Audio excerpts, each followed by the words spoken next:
MLC चुनाव के लिए नामांकन के आखिरी दिन एनडीए के सभी 9 उम्मीदवारों ने नामांकन का पर्चा दाखिल कर दिया। वहीं विपक्ष की ओर से आरजेडी के सुनील सिंह ने नॉमिनेशन किया, लेकिन इस नामांकन के दौरान एकजुटता नजर आई। एनडीए का शक्ति प्रदर्शन दिखा। वहीं आरजेडी के उम्मीदवार पर उनके अपनों ने ही सवाल खड़े कर दिए। सबसे पहले बात एमएलसी के नॉमिनेशन में जुटे एनडीए की।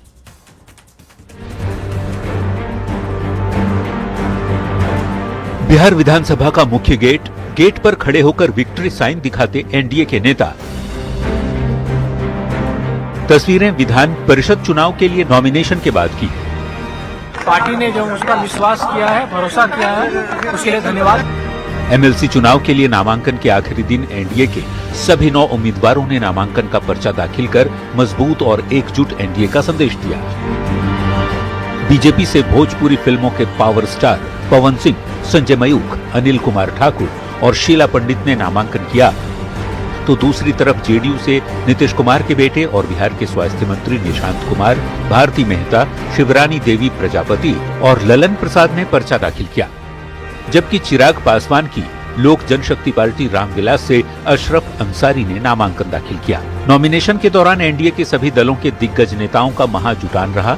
सीएम सम्राट चौधरी, केंद्रीय खाद्य एवं प्रसंस्करण मंत्री चिराग पासवान, जेडीयू के राष्ट्रीय कार्यकारी अध्यक्ष संजय झा, केंद्रीय मंत्री ललन सिंह सहित कई नेता मौजूद रहे। इस बार भी ऐसा लगता है कि नामांकन के मुताबिक चुनाव निर्विरोध है। बिहार में 9 सीटों पर चुनाव और 1 सीट पर उपचुनाव हो रहा है। संख्या बल के हिसाब से उपचुनाव सहित सभी 9 सीटों पर एनडीए की जीत पहले से ही तय थी। विपक्ष की ओर से सिर्फ आरजेडी के सुनील सिंह ने ही नॉमिनेशन किया है। 10 सीटों के चुनाव में नामांकन प्रक्रिया समाप्त होने तक ठीक 10 लोगों ने ही नामांकन दाखिल किया। ऐसे में सभी नामांकन पत्रों की जांच और नाम वापसी की तारीख के बाद सभी 10 उम्मीदवारों का निर्विरोध चुना जाना तय है। फर्क बस इतना है कि नॉमिनेशन के दौरान एनडीए की एकजुटता दिखी, जबकि आरजेडी उम्मीदवार सुनील सिंह के नामांकन के बाद लालू प्रसाद की पार्टी और परिवार में नाराजगी और असंतोष दिखा।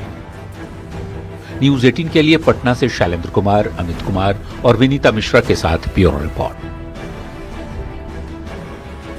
तो एक तरफ विधान परिषद में नॉमिनेशन के दौरान एनडीए की एकजुटता नजर आई, तो दूसरी ओर महागठबंधन के उम्मीदवार के तौर पर आरजेडी के सुनील सिंह के नॉमिनेशन के बाद लालू परिवार की पार्टी और परिवार में विरोध और बगावत के सुर साफ सुनाई दिए।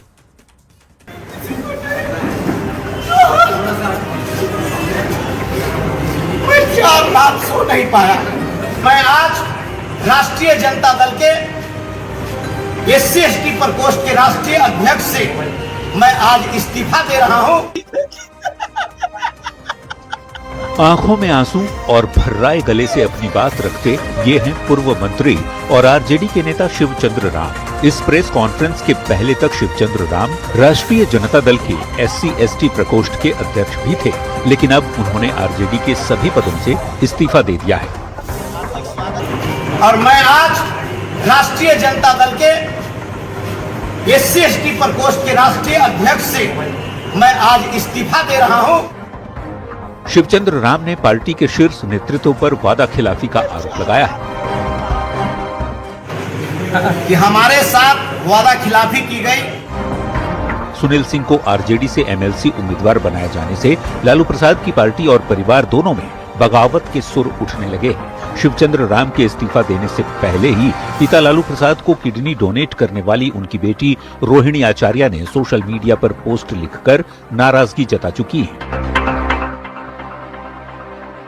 गुटबाजी, भीतरघात, विश्वासघात, मक्कारी जिसकी फितरत, विरोधियों से जिसकी मिली भगत, नजदीकियों की बात बताकर उगाही, वसूली करना जिसका धंधा, जो अपनी झूठी धौंस जताने के लिए पार्टी कार्यालय में पार्टी के कार्यकर्ताओं, पदाधिकारियों को सामने बिठाकर बहन बेटियों के बारे में ओछी अमर्यादित बातें करता है, उसको कैसे उसके ही द्वारा उम्मीदवार बना दिया गया, जिसे सामाजिक न्याय की लड़ाई को आगे ले जाने पार्टी की बेहतरी की जिम्मेदारी लालू जी ने सौंपी।